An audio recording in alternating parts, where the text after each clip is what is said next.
NDTV, 18th of April 2023, Chinese slavery in Pakistan. Some Chinese businesses are sealed by Pakistan despite repeated warnings.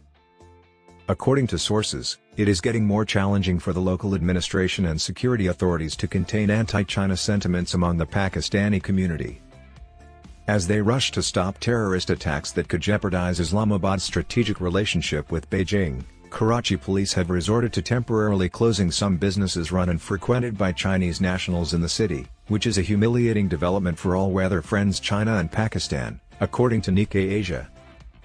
The Chinese embassy in Pakistan said that China temporarily closed the consular department of its embassy in Islamabad days after warning its residents to exercise caution due to the deteriorating security situation in Pakistan. It appears that Pakistani authorities have exhibited a lax attitude toward protecting the lives of Chinese nationals living in Pakistan despite several pleas and warnings from Beijing. It's interesting to note that some reports contend Islamabad is subtly urging Beijing to forgive Beijing's sizable loan from China or extend deadlines to prevent the approaching default. Targets of terrorist organizations based in Pakistan continue to include Chinese people and CPEC-related projects. Many Pakistanis believe China quietly intrudes on their territory while pretending to improve its economic status through business ventures, mining activities, and other financial initiatives.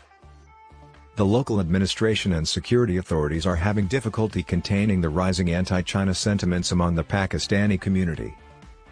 State officials are not taking enough security precautions to protect Chinese nationals. According to Business Standard, Pakistan cannot afford to fund another dedicated military unit to defend Chinese interests there. Beijing has expressed dissatisfaction with the current security arrangements in Islamabad on numerous occasions. In January, Pakistan's Foreign Minister Bilawal Bhutto Zardari received a message from China's Foreign Minister Qin Gang saying that the Chinese side is highly concerned about the safety of Chinese citizens in Pakistan and hopes that the Pakistani side will continue to take strong security measures. The Sindh province is governed by Bhutto Zardari's Pakistan People's Party, PPP, where Chinese nationals and companies are most at risk from militant groups. Karachi Police reportedly sealed off several Chinese firms due to precautions taken in response to intelligence alerts about potential assaults in mid-March. Local officials were quoted as saying, according to Nikkei Asia, despite repeated warnings, several Chinese-owned businesses failed to implement security protocols, resulting in their sealing until satisfactory security arrangements are made. Due to non-compliance with the required security measures outlined in the Sindh Security of Vulnerable Establishments Act, a provincial law that mandates security arrangements for targeted locations, local police authorities closed down businesses, including a Chinese restaurant, a supermarket, and a marine product company.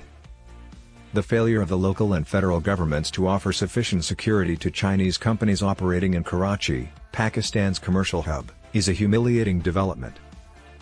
As separatist groups have broadened their targets outside Pakistani state institutions and individuals, Karachi has seen several attacks against Chinese nationals.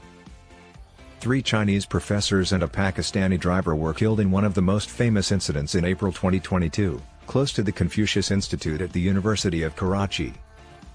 In addition, the Chinese consulate in Karachi was attacked in 2018, according to Al Jazeera, and a Chinese consortium partially controls the building housing the stock market. An ethnic Chinese cashier was killed at a dental office in September of last year, and a gunshot at the office also injured the dentist and his wife. According to Sama TV, a rebel Sindhi organization possibly carried out the shooting. For all 3 incidents, the Baloch Liberation Army has taken responsibility. These targeted strikes indicate that local rebel groups are concerned that rising Chinese influence may substantially impair their freedom of movement and ability to assert sovereignty over their own natural riches. It is important to note that violent Islamic organizations like the Tehreek-e-Taliban Pakistan, TTP, and ISIS Khorasan, ISK, have threatened to expel Chinese residents living in Pakistan and have attacked them, according to Global Times. This is in addition to ethnic separatist groups. Nikkei Asia reported that in July 2021, a TTP-led suicide attack targeted a bus carrying engineers to a construction site close to a dam in Kohistan, Khyber Pakhtunkhwa, killing 13, including 9 Chinese laborers. Pakistan later paid millions of dollars in compensation to the relatives of the killed Chinese nationals, adding to Islamabad's financial burden. Beijing is also concerned about growing partnerships between TTP and rebel groups in Balochistan. Furthermore, according to European Eye on Radicalization, both ISK and Al-Qaeda have warned that they will target Chinese citizens in their propaganda materials. Chinese businesses and the government of Xi Jinping are concerned about the casualties among Chinese nationals in Pakistan. These targeted strikes will significantly hinder Chinese investments in Pakistan, escalating friction between the two brotherly countries. Pakistan has been under pressure from China to allow private Chinese security companies to operate there. However, the problem is unlikely to disappear even if Pakistani authorities order some Chinese businesses to halt operations for their safety. The security issues for Chinese people in Pakistan and Afghanistan are anticipated to get more complicated as China looks to expand CPEC in the region.